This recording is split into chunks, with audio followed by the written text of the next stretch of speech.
So when I first decided that I wanted to do this series about my own personal journey with myelofibrosis, I instantly decided that the best way for you to get a grasp on not only my journey, but just what myelofibrosis is and how I dealt with it and how it might help you to deal with it if you have it. Or maybe you're someone who knows a loved one that's battling with myelofibrosis, and maybe it'll help you. And so I decided that in episode 1, what we'll do is, first we'll briefly define myelofibrosis. Now I'm only going to give a brief explanation because my specialist, Dr. Zogi, has agreed to come on during a later segment to talk to you in more depth about myelofibrosis, okay? And then how did I get here? We'll take a 30,000 foot view of how I got here. And quite naturally, that means we will start with the early days of my journey. Okay, so those are the things we're going to cover today. I hope it takes no longer than 15 minutes. That's my aim for these segments, 15 minutes and no more. Okay, so here we go. So the brief definition of MF, myelofibrosis, not what you're thinking, is a rare blood cancer, and it affects the bone marrow and naturally the blood, okay?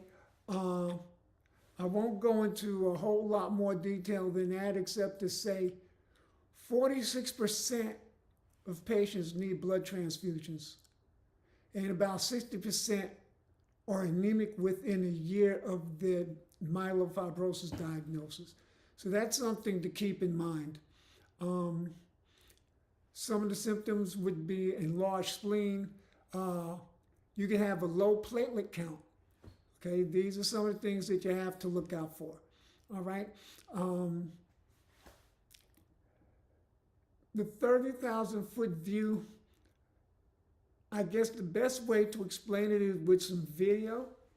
And so I'm going to insert some video and then we'll be back. Hello, ladies and gentlemen, it's Mac, and I know the last time there was any communication, it was, hey, there's been a setback, I'll talk to you guys later. And I guess in some ways I have to apologize, excuse me, for the short abruptness, but I was supposed to go into the hospital, as you all probably remember, on November 8th. I had a final set of tests on November 7th. The last box I had to check off didn't go so well. I tested positive for COVID. Needless to say, that knocked me out the box. You may have heard me coughing, may have heard me wheezing, you may have heard me, for the better part of a few weeks, still coughing a little, but I'm past the contagious stage. But, I'm doing better. I'm doing better. And I'm now scheduled to go back to the hospital for admittance for real this time on November 21st, the actual transplant date. Get this, the day before Thanksgiving. Yeah, November 27th. This is going to be very short. It is go time. I arrived at the hospital.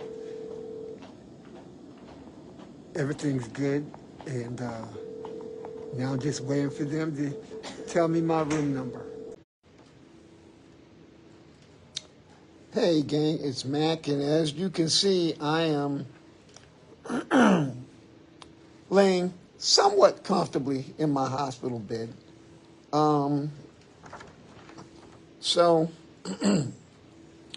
just a quick brief update. As some of y'all may know, I got here this morning. Getting through it, admittance was seamless. It was quick. got up here, met the staff, the daytime staff. Of course, they've changed a couple of times since this morning, but everyone's been wonderful. I've eaten a little bit. They started putting me on my meds. And right now, just moments ago, I started my first treatment of chemo. And so now, for those of you who don't know, all right, this is one of those necessary steps in order for me to get the bone marrow, the new bone marrow from my donor. I have to go through this. I'm going to be all right now. Say around the 5th day of this. Yeah, that's about the time when I'll start feeling kind of funny, possibly. Nausea, maybe feeling a little pain, probably a little weakness. There's going to be things going on, but, it helps to be prepared for it, I guess. Prepared in terms of the fact that that something's coming. But the funny thing about it is, there are things that are typical that happen, to patients going through what I'm going through, but it doesn't mean that everyone's going to have the same issues. And so I may be fortunate in that instead of dealing with 8 different issues, I might deal with 1 or 2. It's possible. And so, meanwhile, so you go through this. The chemo zaps you of all your bone marrow, all your blood cells, the good and the bad. And then when it's all done and over with, I get a day or 2 to recover, probably a day. And then when the 27th gets here, that's when they're actually going to do the transplant. And so what they do, so in this case, the new bone marrow is going to be frozen. That wasn't the original plan, but because of my delays on my part, thankfully the donor agreed to freeze his marrow, and so it's here. It's going to be here, ready to go if it's not here already, and I think it is. And so it'll pop up on the day that I'm getting the transplant, and there are things that they have to do to prepare it. I mean, again, remember it's frozen, right? So they're going to have to go, and they're going to have to. I don't want to say microwave, but like defrost it, and bring it up to a certain temperature. And I'm guessing we're talking about regular human temperature, 98.6 or 7 or whatever it is. 96.8. I forget. You guys probably know better than I do. But anyway, and so I'm not going to pull my shirt up, but I think I told you all about the port.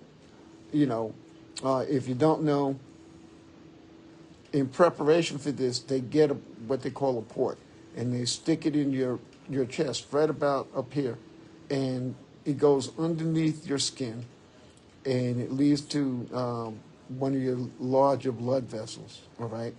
And so what happens is, instead of you getting poked constantly every day, every time they need to get blood, or every time they need to inject meds in you, or so forth, so on, it's just one time. I already got that poked, basically.